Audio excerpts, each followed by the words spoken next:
Hi ನಮಸ್ತೆ ಎಲ್ಲರಿಗೂ ಎಸ್ಪೇಸ್ media ಚಾನಲಿನ ಮತ್ತೊಂದು ವಿಡಿಯೋಗೆ ಸ್ವಾಗತ ಸುಸ್ವಾಗತ. ಸ್ನೇಹಿತರೆ, ಎಲ್ಲರೂ ಹೇಗಿದ್ದೀರಾ? ಎಲ್ಲರೂ ಚೆನ್ನಾಗಿದ್ದೀರಾ ಅಂದ್ಕೊಂಡಿದ್ದೀನಿ. ಹೋಪ್ ನಾನು ಕೂಡ ತುಂಬಾ ಚೆನ್ನಾಗಿದ್ದೀನಿ. ಎಲ್ಲರೂ ಚೆನ್ನಾಗಿದ್ದೀರಾ ಅಂದ್ಕೊಂಡು ಭಾವಿಸ್ಕೊಂಡು ಇವತ್ತಿನ ಒಂದು ವಿಡಿಯೋನ ಶುರು ಮಾಡಿಬಿಡೋಣ. ಇವತ್ತಿನ ಒಂದು ವಿಡಿಯೋದಲ್ಲಿ ಕಟಕ ರಾಶಿಯವರ ಭವಿಷ್ಯ ಡಿಸೆಂಬರ್ 2025ರಲ್ಲಿ ಏನೆಲ್ಲ ಬದಲಾವಣೆಯನ್ನು ನೋಡಲಿದ್ದೀರಿ ಸ್ನೇಹಿತರೆ. ನೀವು ಯಾವುದರ ಬಗ್ಗೆ ಎಚ್ಚರಿಕೆ ವಹಿಸಬೇಕು, ಏನೆಲ್ಲ ಅದೃಷ್ಟದ ಫಲಗಳನ್ನು ಗಳಿಸಲಿದ್ದೀರಿ ಅನ್ನೋದನ್ನ ತಿಳಿಸ್ಕೊಡ್ತಾ ಹೋಗ್ತೀನಿ. ಇದನ್ನೆಲ್ಲ ಕಂಪ್ಲೀಟಾಗಿ ಕಟಕ ರಾಶಿಯವರು ತಿಳ್ಕೋಬೇಕು, ಸಣ್ಣ ಪುಟ್ಟ ಪರಿಹಾರಗಳನ್ನು ಫಾಲೋ ಮಾಡಬೇಕು ಅಂದರೆ ಎಲ್ಲೂ ಕೂಡ ವಿಡಿಯೋನ ಸ್ಕಿಪ್ ಮಾಡಬಾರ್ದು.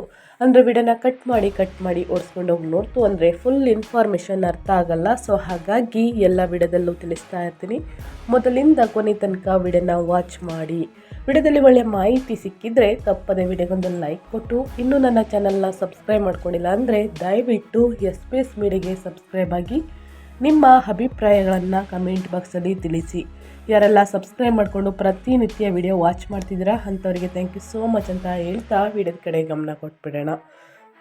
ಹೌದು ಸ್ನೇಹಿತರೆ, ಕಟಕ ರಾಶಿಯ ಗ್ರಹ ಸ್ಥಿತಿಗಳು ಹೇಗಿರಲಿದೆ ಅಂದರೆ ಡಿಸೆಂಬರ್ 2025ರಲ್ಲಿ ಸೂರ್ಯ ಅಂದರೆ ವೃಶ್ಚಿಕದಲ್ಲಿ ಸ್ನೇಹಿತರೆ 5ನೇ ಮನೆಯಲ್ಲಿ ಡಿಸೆಂಬರ್ 16ರವರೆಗೆ ಧನು ರಾಶಿಗೆ 6ನೇ ಮನೆಗೆ ಸ್ಥಳಾಂತರಗೊಳ್ಳುತ್ತಾರೆ. ಡಿಸೆಂಬರ್ 16ರಿಂದ ಸಂಚಾರವನ್ನು ಮಾಡಲಿದ್ದಾರೆ. ಇನ್ನು ಗುರು ಕರ್ಕಟಕದಲ್ಲಿ 1ನೇ ಮನೆಯಿಂದ ಮಿಥುನ ರಾಶಿಗೆ 12ನೇ ಮನೆಗೆ ಡಿಸೆಂಬರ್ 5ರಂದು ಸಂಚಾರವನ್ನು ಮಾಡಲಿದ್ದಾರೆ. ಇನ್ನು ಶನಿ ಮೀನದಲ್ಲಿ ಅಂದರೆ 9ನೇ ಮನೆಯಲ್ಲಿ ತಿಂಗಳವಿಡೀ ಇರಲಿದ್ದಾರೆ. ಇನ್ನು ರಾಹು ಕುಂಭದಲ್ಲಿ 8ನೇ ಮನೆಯಲ್ಲಿ ತಿಂಗಳವಿಡೀ, ಕೇತು ಸಿಂಹದಲ್ಲಿ 2ನೇ ಮನೆಯಲ್ಲಿ ತಿಂಗಳವಿಡೀ. ಇದು ಗ್ರಹಗಳ ಸಂಚಾರ ಮತ್ತು ಗ್ರಹಗಳ ಸ್ಥಾನ ಬದಲಾವಣೆ ಅಂತಲೇ ಹೇಳಬಹುದು ಕಟಕ ರಾಶಿಯವರಿಗೆ. ಹಾಗಿದ್ರೆ ಕಟಕ ರಾಶಿಯವರು ವ್ಯಾಪಾರ ವ್ಯವಹಾರದಲ್ಲಿ, ನಿಮ್ಮ ವೃತ್ತಿ ಜೀವನದಲ್ಲಿ, ನಿಮ್ಮ ಆರೋಗ್ಯದಲ್ಲಿ ಏನೆಲ್ಲ ಬದಲಾವಣೆಯನ್ನು ನೋಡಲಿದ್ದೀರಿ, ಯಾವುದರ ಬಗ್ಗೆ ಎಚ್ಚರಿಕೆ ವಹಿಸಬೇಕು, ಏನೆಲ್ಲ ಅದೃಷ್ಟದ ಫಲಗಳನ್ನು ಗಳಿಸಲಿದ್ದೀರಿ ಅನ್ನೋದನ್ನ ಒಂದೊಂದಾಗಿ ತಿಳಿಸ್ಕೊಡ್ತಾ ಹೋಗ್ತೀನಿ. ದಯವಿಟ್ಟು ಕಮೆಂಟ್ ಬಾಕ್ಸಲ್ಲಿ ಓಂ ನಮಃ ಶಿವಾಯ ಅಂತ ಕಮೆಂಟ್ ಮಾಡಿ. ಶಿವನ ಅನುಗ್ರಹದಿಂದ ನಿಮ್ಮ ಜೀವನದಲ್ಲಿ ಇದ್ದ ಕಷ್ಟಗಳು, ಸಮಸ್ಯೆಗಳು, ಅಡೆತಡೆಗಳು ಎಲ್ಲವೂ ಕೂಡ ಸಂಪೂರ್ಣವಾಗಿ ನಿವಾರಣೆಯಾಗಲಿ ಅಂತ ಕೇಳ್ಕೊತಾ ವಿಡಿಯೋನ ಸ್ಟಾರ್ಟ್ ಮಾಡಿಬಿಡೋಣ. ಮೊದಲನೇದಾಗಿ ವೃತ್ತಿ ಮತ್ತು ಉದ್ಯೋಗದ ಬಗ್ಗೆ ಹೇಳೋದಾದರೆ, ನಿಮ್ಮ ವೃತ್ತಿ ಜೀವನ ಹೇಗಿರಲಿದೆ, ನಿಮ್ಮ ಕೆರಿಯರ್ ಮತ್ತು ಜಾಬ್ ಬಗ್ಗೆ ಹೇಳೋದಾದರೆ ಈ ತಿಂಗಳು ಉದ್ಯೋಗಿಗಳಿಗೆ ಬಹಳ ಅನುಕೂಲಕರವಾಗಿದೆ. ತಿಂಗಳ ಆರಂಭದಲ್ಲಿ ಡಿಸೆಂಬರ್ 7ರವರೆಗೆ ಕುಜ ಮತ್ತು ಡಿಸೆಂಬರ್ 16ರವರೆಗೆ ರವಿ 5ನೇ ಮನೆಯಲ್ಲಿ ಇರುವುದರಿಂದ ಕೆಲಸದಲ್ಲಿ ಸೃಜನಶೀಲತೆ ಹೆಚ್ಚಾಗುತ್ತದೆ. ಆ ನಂತರ ಇವರಿಬ್ಬರು 6ನೇ ಮನೆಗೆ ಅಂದರೆ ಉಪಚಯ ಸ್ಥಾನಕ್ಕೆ ಬದಲಾಗುವುದು ಉದ್ಯೋಗದಲ್ಲಿ ಬಡ್ತಿ ಅಥವಾ ಅಂದುಕೊಂಡ ಸ್ಥಳಕ್ಕೆ ವರ್ಗಾವಣೆಯಾಗಲು ಅವಕಾಶ ಕಲ್ಪಿಸುತ್ತದೆ ಅಂತಲೇ ಹೇಳಬಹುದು. ಇನ್ನು ಮೇಲಧಿಕಾರಿಗಳಿಂದ ನಿಮಗೆ ಸಂಪೂರ್ಣ ಬೆಂಬಲ ಸಿಗುತ್ತದೆ. ಬಹಳ ದಿನಗಳಿಂದ ಬಾಕಿ ಉಳಿದಿರುವಂತಹ ಕೆಲಸಗಳು ಈಗ ಸುಲಭವಾಗಿ ಪೂರ್ಣಗೊಳಿಸುವಿರಿ. ನಿಮ್ಮ ಆಲೋಚನೆಗಳು ಕಾರ್ಯರೂಪಕ್ಕೆ ಬರುತ್ತವೆ. ನಿಮ್ಮ ಸಲಹೆಗಳು ಸಹೋದ್ಯೋಗಿಗಳ ಸಮಸ್ಯೆಗಳನ್ನು ಬಗೆಹರಿಸುತ್ತವೆ. ಇದರಿಂದ ಕಚೇರಿಯಲ್ಲಿ ನಿಮ್ಮ ಗೌರವ ಕೂಡ ಹೆಚ್ಚಾಗುತ್ತದೆ ಅಂತಲೇ ಹೇಳಬಹುದು ಸ್ನೇಹಿತರೆ. ಇನ್ನು ನಿಮ್ಮ ಹಣಕಾಸಿನ ಬಗ್ಗೆ ಹೇಳೋದಾದರೆ, ಹಣಕಾಸಿನಲ್ಲಿ ಆದಾಯ ಖರ್ಚು ಹೇಗಿರಲಿದೆ, ಯಾವುದರ ಬಗ್ಗೆ ಎಚ್ಚರಿಕೆ ವಹಿಸಬೇಕು ಕಟಕ ರಾಶಿಯವರು ಅನ್ನೋದಾದರೆ, ಆರ್ಥಿಕವಾಗಿ ಈ ತಿಂಗಳು ಮಿಶ್ರ ಫಲಿತಾಂಶಗಳನ್ನು ನೀಡುತ್ತದೆ. ಆದಾಯದ ಬಗ್ಗೆ ಹೇಳೋದಾದರೆ ವೃತ್ತಿಪರವಾಗಿ ಆದಾಯ ಹೆಚ್ಚಾಗುತ್ತಿದೆ. 6ನೇ ಮನೆಯಲ್ಲಿ ಗ್ರಹಗಳ ಸಂಚಾರದಿಂದ ಹಳೆಯ ಸಾಲಗಳು ಅಥವಾ ಬಾಕಿ ಹಣ ವಸೂಲಿಯಾಗುತ್ತದೆ. ವಿದೇಶಗಳಿಂದ ಅಥವಾ ದೂರದ ಪ್ರದೇಶಗಳಿಂದ ಧನಲಾಭವಾಗುವ ಸಂಭವವಿದೆ ಕಟಕ ರಾಶಿಯವರಿಗೆ. ಇನ್ನು ಹೂಡಿಕೆಗಳ ಬಗ್ಗೆ ಹೇಳೋದಾದರೆ, ಡಿಸೆಂಬರ್ 20ರ ನಂತರ ಹೊಸ ಹೂಡಿಕೆಗಳಿಗೆ ಸಮಯ ಅನುಕೂಲಕರವಾಗಿದೆ. ವಿಶೇಷವಾಗಿ ರಿಯಲ್ ಎಸ್ಟೇಟ್ ಅಥವಾ ದೀರ್ಘಕಾಲೀನ ಯೋಜನೆಗಳಲ್ಲಿ ಹೂಡಿಕೆ ಮಾಡಬಹುದು ಸ್ನೇಹಿತರೆ. ಇನ್ನು ಖರ್ಚುಗಳ ಬಗ್ಗೆ ಹೇಳೋದಾದರೆ, ಗುರು 12ನೇ ಮನೆಯಲ್ಲಿ ಇರುವುದರಿಂದ ಶುಭ ಕಾರ್ಯಗಳಿಗೆ, ದಾನ ಧರ್ಮಗಳಿಗೆ ಅಥವಾ ತೀರ್ಥಯಾತ್ರೆಗಳಿಗೆ ಖರ್ಚು ಹೆಚ್ಚಾಗುತ್ತದೆ. ಕುಟುಂಬ ಸದಸ್ಯರ ಅವಶ್ಯಕತೆಗಳಿಗಾಗಿಯೂ ಕೂಡ ಖರ್ಚು ಮಾಡಬೇಕಾಗಿ ಬರಬಹುದು ಸ್ನೇಹಿತರೆ. ಇನ್ನು ನಿಮ್ಮ ವೈವಾಹಿಕ ಜೀವನದ ಬಗ್ಗೆ ಹೇಳೋದಾದರೆ, ಕುಟುಂಬದ ಸಂಬಂಧಗಳ ಬಗ್ಗೆ ಹೇಳೋದಾದರೆ ಏನೆಲ್ಲ ಬದಲಾವಣೆಯನ್ನು ಕಟಕ ರಾಶಿಯವರು ನೋಡಲಿದ್ದೀರಿ ಅಂದರೆ, ಕೌಟುಂಬಿಕ ಜೀವನ ಸಂತೋಷದಿಂದ ನೆಲೆಸಿರುತ್ತದೆ. ಗುರು 12ನೇ ಮನೆಯಲ್ಲಿ ಇರುವುದರಿಂದ ಕುಟುಂಬದೊಂದಿಗೆ ಧಾರ್ಮಿಕ ಕ್ಷೇತ್ರಗಳಿಗೆ ಭೇಟಿ ನೀಡುವ ಯೋಗವಿದೆ. ನಿಮ್ಮ ಜೀವನ ಸಂಗಾತಿಯ ಆರ್ಥಿಕ ಸ್ಥಿತಿ ಸುಧಾರಿಸುತ್ತದೆ. ಮಕ್ಕಳು ನಿಮ್ಮ ಮಾತನ್ನು ಕೇಳುತ್ತಾರೆ ಮತ್ತು ವಿದ್ಯಾಭ್ಯಾಸದಲ್ಲಿ ಪ್ರಗತಿ ಸಾಧಿಸುತ್ತಾರೆ. ಆದರೆ 2ನೇ ಮನೆಯಲ್ಲಿ ಕೇತು ಇರುವುದರಿಂದ ಕುಟುಂಬ ಸದಸ್ಯರೊಂದಿಗೆ ಮಾತನಾಡುವಾಗ ಎಚ್ಚರಿಕೆಯಿಂದ ಇರಬೇಕು. ಸಣ್ಣ ಪುಟ್ಟ ಮಾತುಕತೆಗಳು ಮನಸ್ತಾಪಗಳು ದಾರಿ ಮಾಡಿಕೊಡಬಹುದು. ತಿಂಗಳ ದ್ವಿತೀಯಾರ್ಧದಲ್ಲಿ 6ನೇ ಮನೆಯಲ್ಲಿ ಗ್ರಹಗಳ ಸಂಚಾರದಿಂದಾಗಿ ಬಂಧುಗಳೊಂದಿಗೆ ಇದ್ದ ಹಳೆಯ ಜಗಳಗಳು ಬಗೆಹರಿಯುತ್ತವೆ ಸ್ನೇಹಿತರೆ. ಸೊ ಹಾಗಾಗಿ ಯಾವುದರ ಬಗ್ಗೆ ಎಚ್ಚರಿಕೆ ವಹಿಸಬೇಕು, ಏನೆಲ್ಲ ಅದೃಷ್ಟದ ಫಲಗಳನ್ನು ಗಳಿಸಲಿದ್ದೀರಿ ಕಟಕ ರಾಶಿಯವರು ಅನ್ನೋದನ್ನ ನೋಡ್ತಾ ಹೋಗೋಣ. ಇನ್ನು ನಿಮ್ಮ ಆರೋಗ್ಯದ ಬಗ್ಗೆ ಹೇಳೋದಾದರೆ ಏನೆಲ್ಲ ಬದಲಾವಣೆಯನ್ನು ನೋಡಲಿದ್ದೀರಿ, ಯಾವುದರ ಬಗ್ಗೆ ಎಚ್ಚರಿಕೆ ವಹಿಸಬೇಕು ಅನ್ನೋದಾದರೆ ಆರೋಗ್ಯದ ದೃಷ್ಟಿಯಿಂದ ಈ ತಿಂಗಳು ತುಂಬಾ ಚೆನ್ನಾಗಿರುತ್ತದೆ. 6ನೇ ಮನೆಯಲ್ಲಿ ಕುಜ ಮತ್ತು ರವಿಯ ಸಂಚಾರದಿಂದ ರೋಗ ನಿರೋಧಕ ಶಕ್ತಿ ಹೆಚ್ಚಾಗುತ್ತದೆ. ಹಳೆಯ ಅನಾರೋಗ್ಯ ಸಮಸ್ಯೆಗಳಿಂದ ಮುಕ್ತಿ ಸಿಗಲಿದೆ ಸ್ನೇಹಿತರೆ. ಆದರೆ 8ನೇ ಮನೆಯಲ್ಲಿ ರಾಹು ಇರುವುದರಿಂದ ವಾಹನ ಚಾಲನೆ ಮಾಡುವಾಗ ಜಾಗೃತಿ ಅವಶ್ಯಕ. ಸಣ್ಣ ಪುಟ್ಟ ಅಪಘಾತಗಳು ಅಥವಾ ಗಾಯಗಳಾಗುವ ಸಾಧ್ಯತೆ ಇದೆ. ಹಾಗೆಯೇ ತಿಂಗಳ ಮೊದಲಾರ್ಧದಲ್ಲಿ 5ನೇ ಮನೆಯಲ್ಲಿರುವಂತಹ ಗ್ರಹಗಳಿಂದ ಹೊಟ್ಟೆಗೆ ಸಂಬಂಧಿಸಿದ ಸಮಸ್ಯೆಗಳು ಬರಬಹುದು. ಆದ್ದರಿಂದ ಆಹಾರ ಪದ್ಧತಿ ಬಗ್ಗೆ ಎಚ್ಚರಿಕೆ ವಹಿಸಿ. ಇನ್ನು ವ್ಯಾಪಾರದ ಬಗ್ಗೆ ಹೇಳೋದಾದರೆ ವ್ಯವಹಾರದ ಬಗ್ಗೆ ಹೇಳೋದಾದರೆ ಏನೆಲ್ಲ ಬದಲಾವಣೆಯನ್ನು ಕಟಕ ರಾಶಿಯವರು ನೋಡಲಿದ್ದೀರಿ, ಯಾವುದರ ಬಗ್ಗೆ ಎಚ್ಚರಿಕೆ ವಹಿಸಬೇಕು ಅನ್ನೋದನ್ನ ನೋಡ್ತಾ ಹೋಗೋಣ. ವ್ಯಾಪಾರಿಗಳಿಗೆ ಇದು ಲಾಭದಾಯಕ ತಿಂಗಳು ಸ್ನೇಹಿತರೆ. ಯಾಕಂದರೆ 6ನೇ ಮನೆಯಲ್ಲಿ ಗ್ರಹಗಳ ಸಂಚಾರದಿಂದ ಪ್ರತಿಸ್ಪರ್ಧಿಗಳ ಮೇಲೆ ಜಯ ಸಾಧಿಸಲಿದ್ದೀರಿ.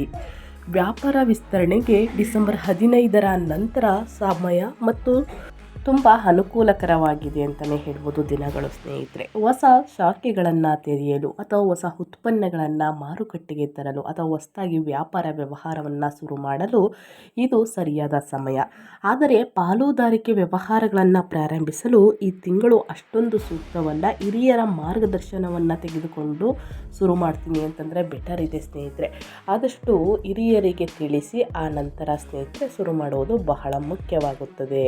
ಇನ್ನು ಸ್ವತಂತ್ರವಾಗಿ ಮಾಡುವ ವ್ಯಾಪಾರಗಳಲ್ಲಿ ಹೆಚ್ಚು ಲಾಭವಿರುತ್ತದೆ ಅಂತಲೇ ಹೇಳಬಹುದು. ಓನಾಗಿ ಮಾಡ್ತಿರಲ್ಲ ಸ್ನೇಹಿತರೆ, ಅದರಿಂದ ಲಾಭವನ್ನು ನೋಡಲಿದ್ದೀರಿ.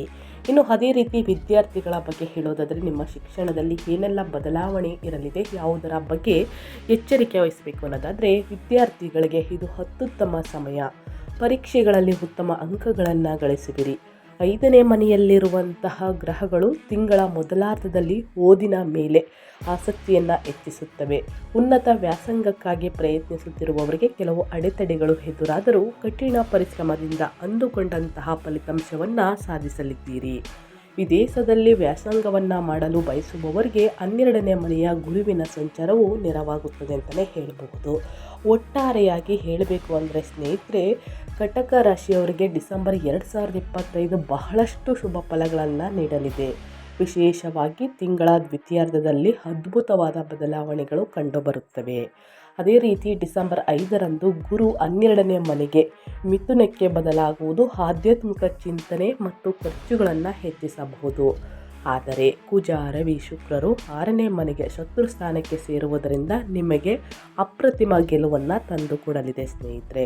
ಶತ್ರುಗಳು ಮಿತ್ರರಾಗುತ್ತಾರೆ, ಸಾಲದ ಬಾಧೆಗಳು ತೀರುತ್ತವೆ, ವ್ಯಾಪಾರ ವ್ಯವಹಾರದಲ್ಲಿ ಅಭಿವೃದ್ಧಿಯನ್ನು ನೋಡಲಿದ್ದೀರಿ ಮತ್ತು ನಿಮ್ಮ ವೃತ್ತಿಯಲ್ಲಿ ಉನ್ನತ ಸ್ಥಾನವನ್ನು ನೋಡಲಿದ್ದೀರಿ. ಸೊ ಹಾಗಾಗಿ ಸಾಕಷ್ಟು ಬದಲಾವಣೆಯನ್ನು ನೋಡಲಿದ್ದೀರಿ ಅಂತ ಹೇಳ್ತಾ, ಇನ್ನು ಸಣ್ಣ ಪುಟ್ಟ ಸಮಸ್ಯೆಗಳಿಗೆ, ಅಡೆತಡೆಗಳಿಗೆ, ಕಷ್ಟಗಳಿಗೆ ಏನೆಲ್ಲ ಪರಿಹಾರಗಳನ್ನು ಮಾಡಬೇಕು ಅನ್ನೋದನ್ನ ನೋಡ್ತಾ ಹೋಗೋಣ. ಈ ತಿಂಗಳು ಅನುಸರಿಸಬೇಕಾದ ಪರಿಹಾರದ ಕ್ರಮಗಳು. ಮೊದಲನೇದಾಗಿ ಗಣಪತಿ ಪೂಜೆ. ಈ ತಿಂಗಳಲ್ಲಿ ಮತ್ತಷ್ಟು ಶುಭ ಫಲಗಳಿಗಾಗಿ ಸ್ನೇಹಿತರೆ ನಾನು ಹೇಳುವಂತಹ ಪರಿಹಾರಗಳನ್ನು ಫಾಲೋ ಮಾಡಿ 100% ಸಮಸ್ಯೆಗಳು ನಿವಾರಣೆಯಾಗಲಿದೆ ಅಂತಲೇ ಹೇಳಬಹುದು. ಮೊದಲನೇದಾಗಿ ಗಣಪತಿ ಪೂಜೆ. ಉನ್ನತ ವ್ಯಾಸಂಗದಲ್ಲಿನ ಅಡೆತಡೆಗಳು ನಿವಾರಣೆಯಾಗಲು ಸ್ನೇಹಿತರೆ ಮತ್ತು ಕೇತುವಿನ ದೋಷ ಪರಿಹಾರಕ್ಕಾಗಿ ಮಂಗಳವಾರದಂದು ಗಣಪತಿಯನ್ನು ಪೂಜಿಸಿ, ಜೊತೆಗೆ ಹನುಮಂತನಿಗೆ ಪೂಜೆಯನ್ನು ಸಲ್ಲಿಸಿ ಹನುಮಾನ್ ಚಾಲಿಸವನ್ನು ಹೇಳುವುದರಿಂದ ವಿದ್ಯಾರ್ಥಿಗಳಿಗೂ ಕೂಡ ಓದಿನಲ್ಲಿ ಏಕಾಗ್ರತೆ ಹೆಚ್ಚಾಗಲಿದೆ. ಆಸಕ್ತಿ ಕೂಡ ಮತ್ತಷ್ಟು ಹೆಚ್ಚಾಗಿ ಉನ್ನತ ಫಲಿತಾಂಶವನ್ನು ಗಳಿಸುವುದಕ್ಕೆ ಸಾಧ್ಯವಾಗುತ್ತದೆ. ಸೊ ಹಾಗಾಗಿ ಮಂಗಳವಾರ ತಪ್ಪದೆ ಈ ಕೆಲಸವನ್ನು ಮಾಡಿ.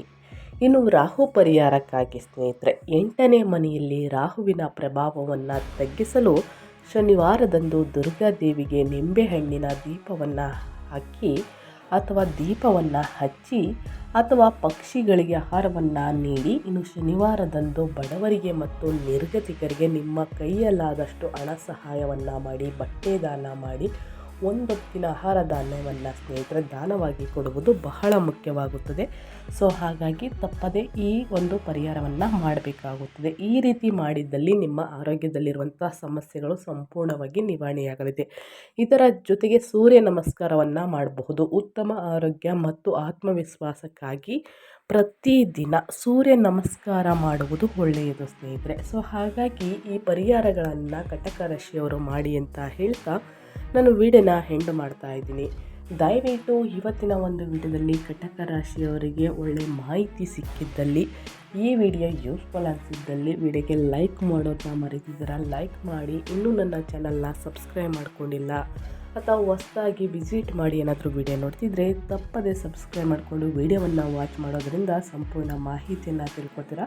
ಸಣ್ಣ ಪುಟ್ಟ ಪರಿಹಾರವನ್ನು ಮಾಡುವುದರಿಂದ ದೊಡ್ಡ ಸಮಸ್ಯೆಗಳು ನಿವಾರಣೆಯಾಗಲಿದೆ. ಸೊ ಹಾಗಾಗಿ ಈ ಪರಿಹಾರಗಳನ್ನು ಮಾಡಿ ಅಂತ ಹೇಳ್ತಾ ನಾನು ವಿಡಿಯೋನ ಎಂಡ್ ಮಾಡಿ ಮತ್ತೊಂದು ವಿಡಿಯೋದಲ್ಲಿ ಸಿಗ್ತೀನಿ. ನಿಮಗೂ ಮತ್ತು ನಿಮ್ಮ ಕುಟುಂಬಕ್ಕೆ ತುಂಬಾ ಒಳ್ಳೆಯದಾಗಲಿ, ಶನಿದೇವರ ಆಶೀರ್ವಾದ ಸದಾ ಸಿಗಲಿ ಅಂತ ಹೇಳ್ತಾ ಮತ್ತೊಂದು ವಿಡಿಯೋದಲ್ಲಿ ಸಿಗ್ತೀನಿ. Thank you for watching.